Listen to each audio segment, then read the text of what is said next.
E agora sim, né? Acho que agora deu tudo certo com a Adriana. Você estava falando também, complementando aqui, enfim, exatamente de onde, né, você representa, não é isso, Adriana? Da Isso, comissão também Dom exatamente. Paulo Evaristo Arnes, é isso? Isso, do Fórum Interreligioso Dom Paulo Evaristo Arnes, né? E do Fórum Nacional de Segurança Alimentar e Nutricional dos Povos Tradicionais de Matriz Africana, sou coordenadora estadual aqui em São Paulo. Muito bem. Bom, Adriana, a gente sabe que o Dia Nacional, né, de Combate à Intolerância Religiosa foi instituído depois da morte da Yalorixá baiana e fundadora do Ilê, a Shea Abassá, a Gildásia dos Santos e Santos, né? Ela é conhecida como Mãe Gilda, era conhecida. E Isso. ela teve a casa, o terreiro invadidos por um grupo de outra religião e depois de perseguições, agressões verbais, ela morreu de infarto fulminante. Enfim, Isso. é lamentável, né, que isso tenha ocorrido, e esse tipo de perseguição ainda ocorre, não é mesmo, Adriana? Ocorre, eu falo que nosso povo, né? Porque o que eu defendo e o Fórum defende, né? Nós somos povos tradicionais de matriz africana. Isso precisa ficar enegrecido aqui. Nós somos povos tradicionais de matriz africana. E nessa condição de povo tradicional, nós temos um sagrado. E é por conta desse sagrado que, inclusive, eu estou aqui. Mas o que acontece?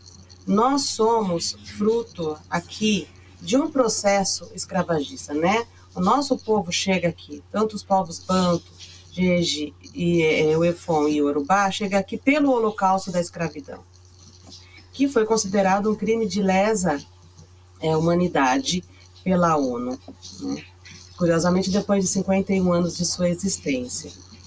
E vale lembrar que para o holocausto da escravidão, né, lembrando que foram mais de 10 milhões de seres humanos traficados nessa condição e somente 5 milhões chegaram vivos, né, aqui, vale lembrar que quando do fim do modo de produção escravagista, não houve por parte desse povo nenhuma reparação.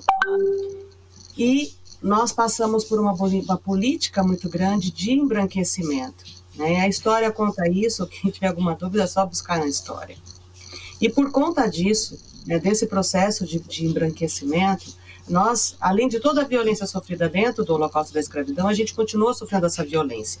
E atacar as nossas unidades territoriais tradicionais, que é o que diz, que nós conhecemos como Ilê, Axé, como Cuê, como Inzô, como Rumpane, como templo, como terreiro, como centro, né? Porque os povos de Umbanda também, porque por serem povos banto também são povos tradicionais, nós sofremos por conta desse processo e do racismo constantemente violência. Que formas de violência nós sofremos e que inclusive leva a mãe Gilda ao falecimento, mas a mãe Gilda porque ficou grande, né? Isso foi colocado na mídia. Mas muitos outros faleceram, né? Foram cerceados e mudaram, inclusive, saíram da sua tradição, abandonaram a sua ancestralidade por não aguentarem essa violência. Então, a invasão às nossas unidades, né? O cerceamento a nós podermos viver as nossas festas. Porque, veja bem, o que nós vivemos em nossas comunidades tradicionais são festas. A diferença é que em nossas festas, as nossas ancestrais se manifestam. É isso que acontece. A nossa ancestralidade ela é viva e vivificada, tanto em nós, pelo sangue, né? Quando eu falo pelo sangue, eu estou dizendo que é pela nossa linhagem. Você tem a sua mãe, sua ancestral direta, sua avó, sua bisavó, sua tataravó e assim vai, para nós também. Mas vale dizer que de outros povos, como os alemães, os japoneses, né, os judeus, todos têm o direito a uma história que traz toda a sua linhagem, toda a sua ancestralidade. E para nós, isso nos foi negado. Então, o nosso contato com a nossa ancestralidade, né, é por meio da nossa ligação com a natureza, porque para nós a natureza é divindade, né, e que tem uma ligação que são os nossos ancestrais. Então, quando eu estou falando de água, eu estou falando de Oxum. Quando eu estou falando de terra, eu estou falando de Omolu. Quando eu estou falando de folhas, eu estou falando de Ossanho. Quando eu estou falando dos ventos, eu estou falando de Oiá. Quando eu estou falando dos trovões, eu estou falando de Xangô, né? Quando eu estou falando, quando eu estou me comunicando, eu estou falando de Exu. Isso aí, Exu, essa comunicação é possível. Então, essa é a nossa ligação. E esses ancestrais são nossa ligação por sangue, né? As nossas linhagens, que nos é impedido, negado o direito de ter essa ancestralidade. E por isso, por nós não sabemos quem são os nossos ancestrais que passaram por essa terra, né? Nome, família, nós não temos direito nem a uma dupla cidadania. Todas essas formas de violência, assim como nos atacar nas redes sociais, na mídia televisiva, na mídia impressa, nos chamando de demônio, veja bem, nós não cultuamos nenhuma divindade nessa linha. Então, nós não temos diabo, demônio, nós não temos isso. O que nós cultuamos é isso que eu te falei, é a natureza.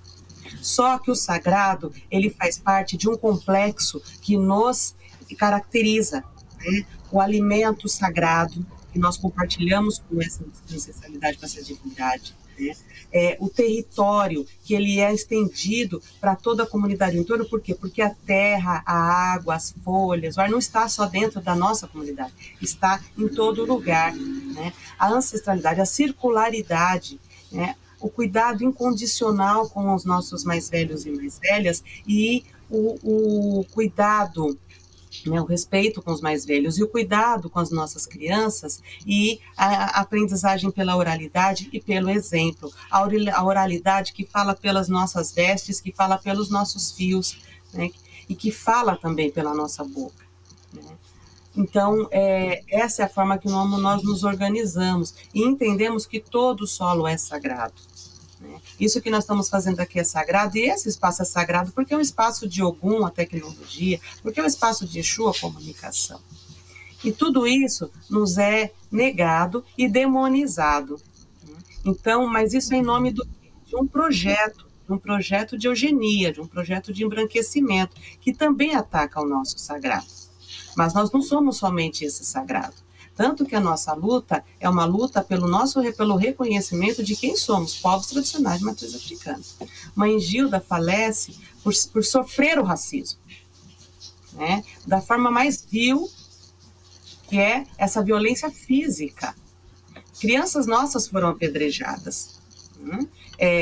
Casas, e aquilo que é o nosso elemento sagrado foi maculado. Os espaços dentro de nossas comunidades tradicionais, que são espaços sagrados, foram maculados, invadidos, e tudo foi depredado. Mãe Gilda viveu todos esses processos, e muitos outros vivem esse processo. Exato. E, Adriana, eu queria repercutir com você aqui o segundo relatório sobre intolerância religiosa Brasil, América Latina e Caribe, que foi organizado pelo Centro de Articulação de Populações Marginalizadas e pelo Observatório das Liberdades Religiosas, com apoio da representação da Unesco no Brasil, que apontou um aumento de casos de intolerância religiosa no país nos últimos anos. Vou ler aqui um pouquinho esse levantamento. Ele foi divulgado agora no sábado, né? Justamente pelo Dia Nacional de Combate à Intolerância Religiosa. E os dados aqui do Ministério da Mulher, da Família e dos Direitos Humanos, através do Disque 100, tem os seguintes registros, né? 477 casos de intolerância religiosa em 2019, 353 em 2020, um pouco menos por conta até da pandemia, e 966 já, né, de 350 já passou para 966 em 2021. Até que ponto, na sua opinião, o governo Bolsonaro contribuiu com esses dados que são assustadores? Bom, isso a gente sabe muito bem como isso aconteceu, e não é um segredo para ninguém, porque ele nunca escondeu quem ele era, né?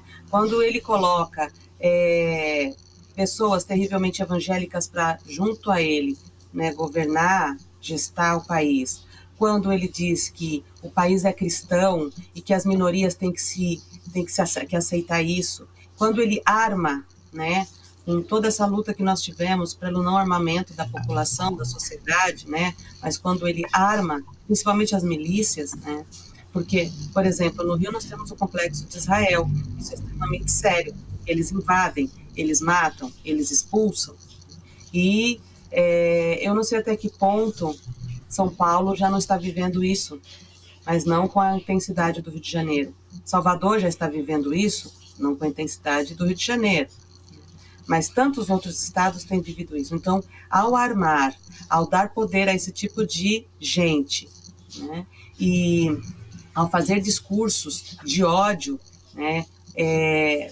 isso dá força, além de toda a impunidade, porque se a gente não leva isso para frente em outros espaços, a gente não consegue nem mostrar o que está acontecendo. E é muita coisa que acontece e que aconteceu, mas que se intensifica exatamente por conta de que nós vivemos um período em que odiar virou a tônica e manifestar o seu ódio de forma violenta era possível. Então, eu repito, tudo isso é projeto, né? E quem entra e que aceita, que quer esse projeto, vai fazer absolutamente tudo para que esse projeto aconteça com sucesso. Então, nos atacar por racismo, né? Uma vez que fala que quilombola não pesa quilos, pesa roupa e por aí vai, tudo isso faz parte desse processo de racismo. Quando aumenta os ataques às casas, é por conta da impunidade. Ele armou o Estado também na figura desse ser, né? Em todos os estados, ganha uma força para criar PMs de Cristo, né? E por aí vai. E que invadem, e que quebram, e que recolhem aquilo que inclusive foi tombado como patrimônio material, que foram os atabaques. Recolhem. Então, por quê? Por conta dessa impunidade. Então, sempre foi projeto. Sempre foi projeto. O que ele faz é dar força para esse projeto, né? Maquinar esse projeto, dar ferramentas para que esse projeto aconteça com sucesso, né? Mas nós somos sementes. Né? Nós somos sementes. Nós também estamos organizados, não pela violência, porque nós fazemos parte de um processo democrático, nós também defendemos o Estado democrático de direitos, e nós acreditamos, né?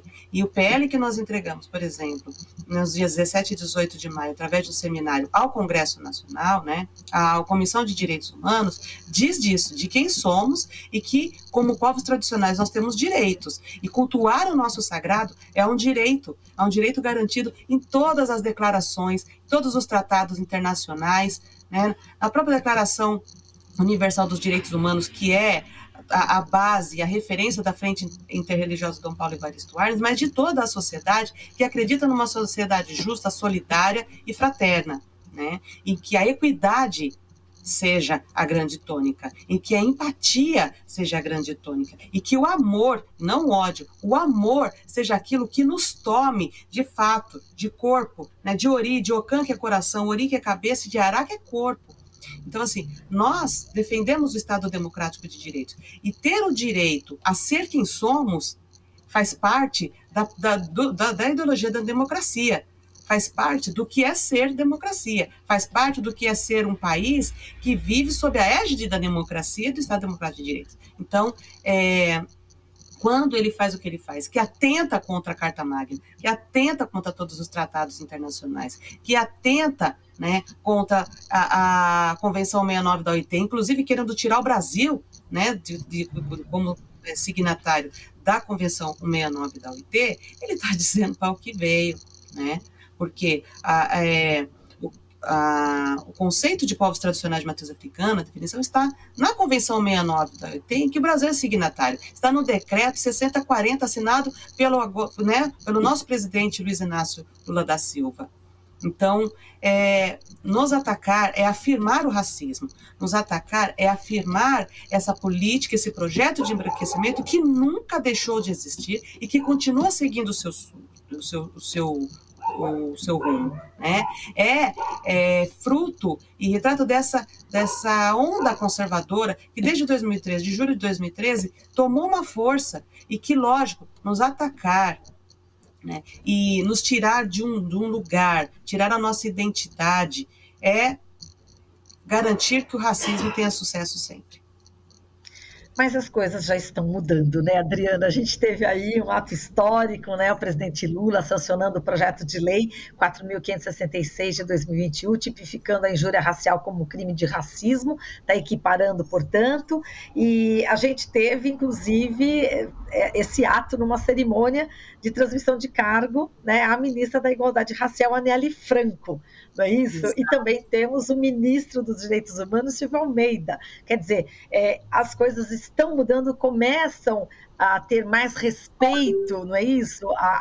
As religiões, né, de matrizes africanas. Eu queria que você falasse dessa virada, né? E aproveitar até para saber, não é, de você, né, Adriana?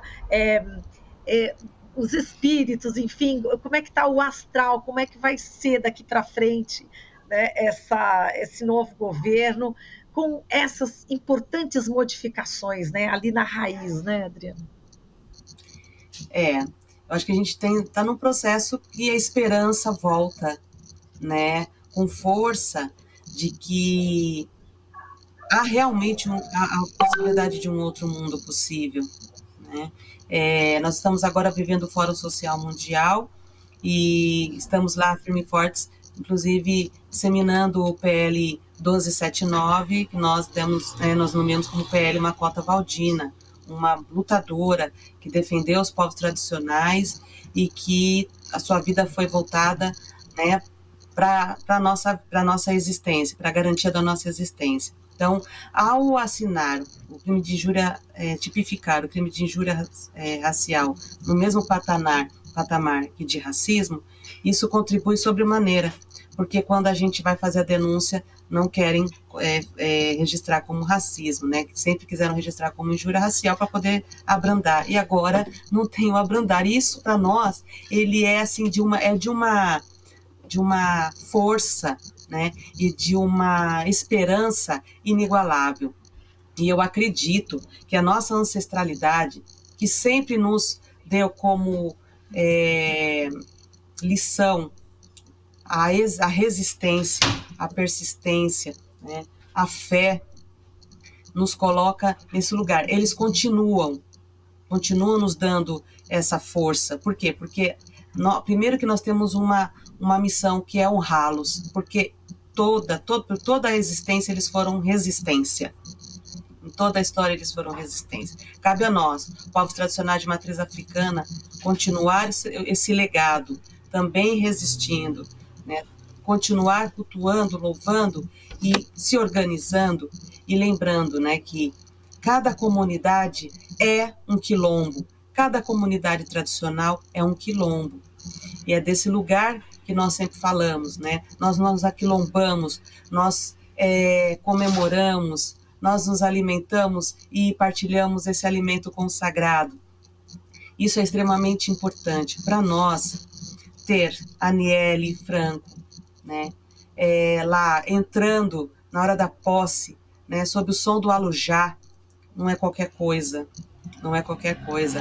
É o prenúncio de tempos melhores, mas ainda temos muito, muito a caminhar. A aprovação do PL Makota Valdina, o PL 1279, é uma forma, de fato, né, de que há um compromisso com o nosso povo, no sentido de a garantia de que, a partir do lugar de quem somos, nós temos o direito a uma existência digna, que nos garanta segurança alimentar e nutricional, que nos garanta segurança pública, que não seja quem tem o papel de proteger que venha com a conduta de oprimir, né, e de reprimir. Então, ao aprovar o PL Makota Valdina, é dizer do compromisso que existe com o nosso povo, e que, repito, não é religioso, é sagrado tanto quanto o alimento, como reconhecer que nossas crianças podem entrar com suas vestes tradicionais, com seu fio de conta, né, e de branco às sextas-feiras na escola. né? É reconhecer que nós temos períodos em que nós nos recolhemos e que as nossas crianças são o nosso bem maior, né? E não usar de instrumentos do Estado para nos reprimir, tirando filhos de suas mães. Então, ao reconhecer o crime de injúria racial como crime de racismo, é nos dar o direito, nos permitir o direito de ser e estar no mundo com dignidade. Mas só isso não será suficiente. É necessário que se aprove o PL 1279, PL Macota Baldino, para que, de fato, Exato. isso, a partir desse lugar, se transforme numa política e a gente possa existir com dignidade. Exato. Para quem não sabe, né, Adriana, esse projeto de lei 1279 de 22 institui o marco legal dos povos e comunidades tradicionais de matriz africana, está em tramitação, não é isso, na Câmara, e o texto é de autoria da deputada Érica Cocai, do PT do Distrito Federal, e de outros 19 parlamentares.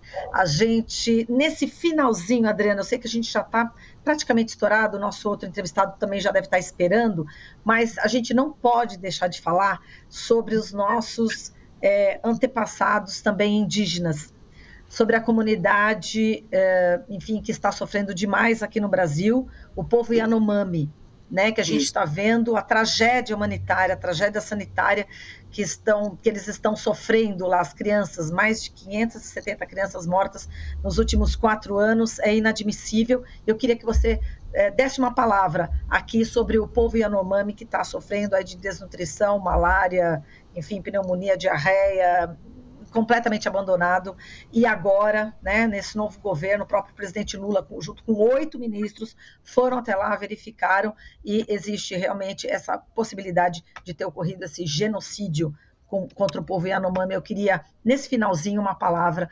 dos povos, né, de matriz africana para os povos indígenas.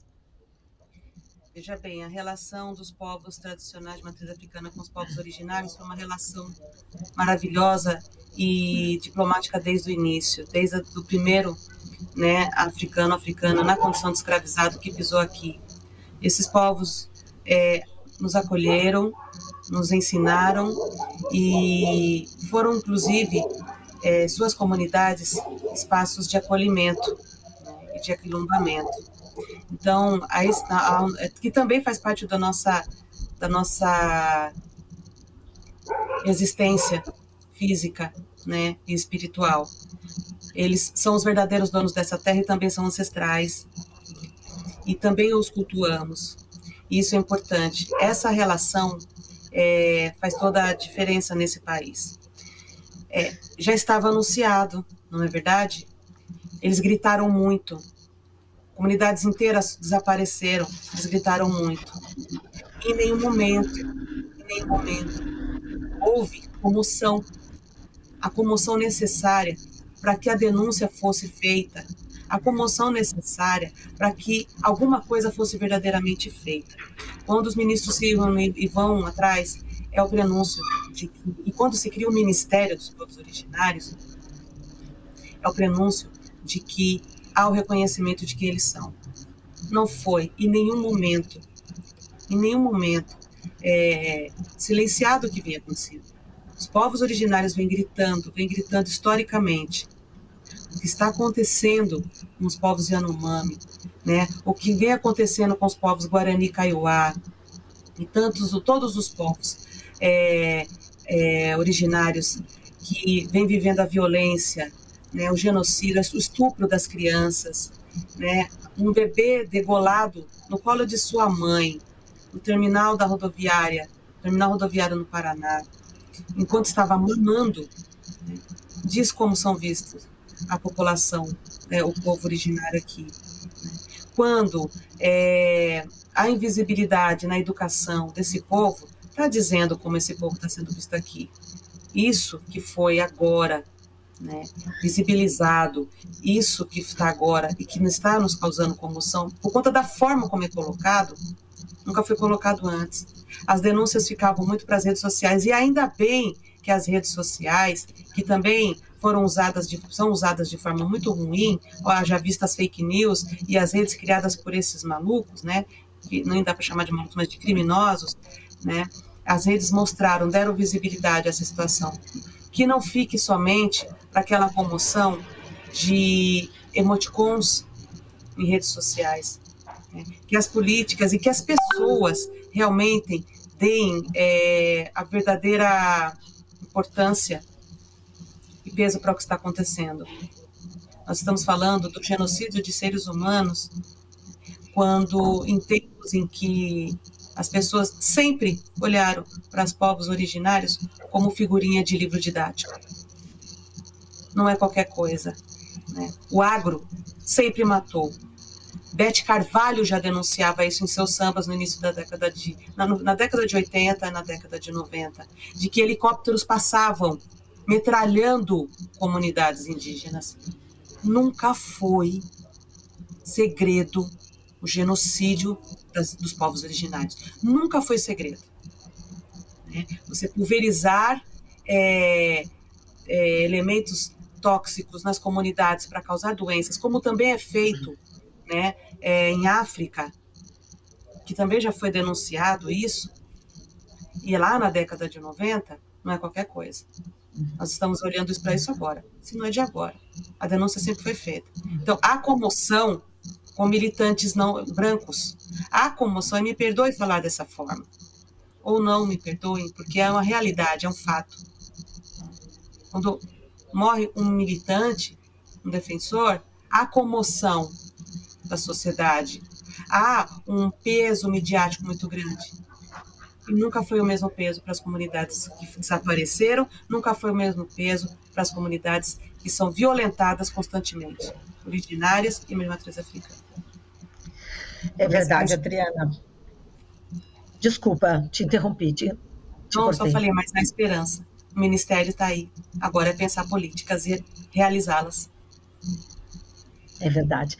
Adriana, a gente agradece demais aqui a sua participação, muito emocionante, tocante, que você acabou de falar, a gente está emocionada aqui com as suas palavras. Muitíssimo obrigada e até uma próxima oportunidade para a gente continuar essa conversa aqui com você, enfim, transmitindo todo esse seu conhecimento, né, e toda essa sua sensibilidade humana. Muitíssimo obrigada, viu, Adriana? Um beijo para você. Sou eu quem agradeço. Exu e Omolu, Bucifum Bobô. Exu e Omolu abençoe todos vocês. Muito obrigada. Falamos aqui com a Adriana Silva e a Lorixá Adriana de Omolu, matriarca da Unidade Territorial Tradicional Ilê Axé Omolu Atioxum, localizada em São Bernardo do Campo, no ABC, em São Paulo, e é integrante da Frente Interreligiosa Dom Paulo Evaristo Arnes. Estamos apresentando Jornal Brasil Atual.